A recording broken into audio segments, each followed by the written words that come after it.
Wow, there's been many case reviews this year. 22 to be exact. Hey, you want another case review? It's a Corsair, isn't it? Yep. 270R? Yep. Alright. Oh, but first, a message from our sponsor. The Z9 Neo by Zalman brings all the right features on a budget, with a large windowed side panel, 5 included fans, and an excellent interior layout with super simple cable management. Get it now? Link in the description below. What's up everyone, this is Dmitry, and in just one day, Corsair launched 3 cases. The beautiful but disappointing 570X, a smaller 460X that is awesome but with some unnecessary compromises, and now the 270R from the Carbide series, a case meant to tackle the budget category at $69 for the base model and the $10 premium for the windowed side panel, and to me some elements on this case are actually better implemented compared to the other 2 releases. Now first of all, it's very basic, reminiscent of the Define S from Fractal Design, kinda boring, plain solid plastic front panel with intake on the sides. There are coarse dust filters that are not removable, they are installed on every open section on the front panel. There's also a power supply dust filter, and weirdly, despite having no visible damage on the box, you can see the front panel sustained a pretty heavy hit, bending the ventilation a little bit. We can blame the courier since the fragile sticker is on the box, and from personal experience, receiving a damaged case is a very rare instance. Moving on, the I/O is possibly in the worst location on the right side, away from the window panel, and I don't really understand this location. As a positive though, all the cables are routed directly to the back of the case, but it's right beside a drive caddy, so installing a 3.5-inch drive there will interfere with this flock of cables.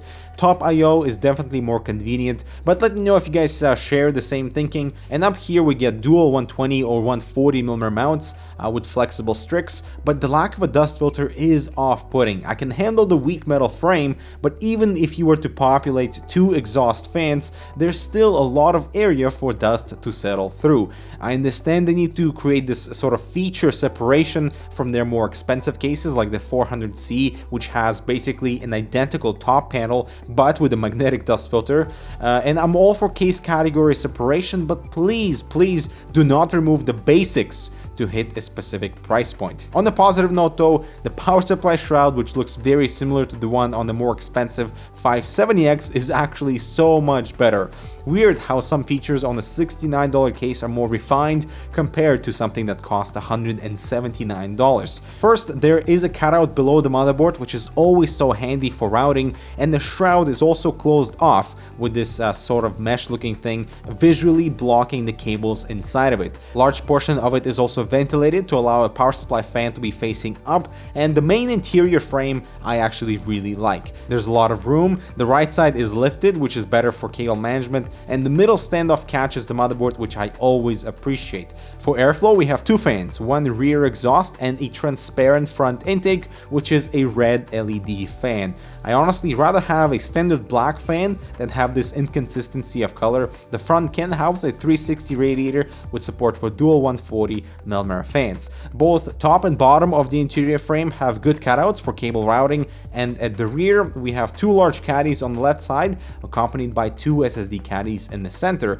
And what's strange to me is Corsair's inconsistency on drive storage. It's always something different, although the caddies on the 270R are my favorite. The side panels are quite bendy, but with self-catching screws, always appreciated, and size-wise it is a mid-tower, slightly shorter than the S340 but longer at the front, which is good for front radiators, and that seems to be the trend with Corsair, as top radiators are not compatible with anything other than low profile RAM. My Vengeance LED RAM, for example, as you can see, prevents any fans from being mounted on the radiator, so fans only at the top is suggested if you don't have low profile RAM. And because of this, I moved the radiator to the front, which this case accommodates very well, but consequently I also had to relocate the LED fan to the top, which again highlights the wrong decision for them to even include an LED fan in the first place.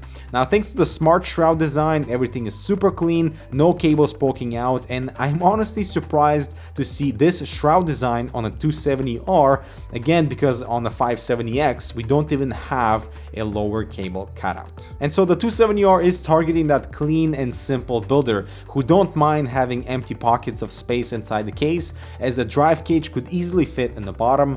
At the rear, cleaning cables is a piece of cake, very quick job to make things as flat as possible, even if you populate all the storage slots. And to me, the 270R is a response to the rising demand of this type of open and minimalist layout.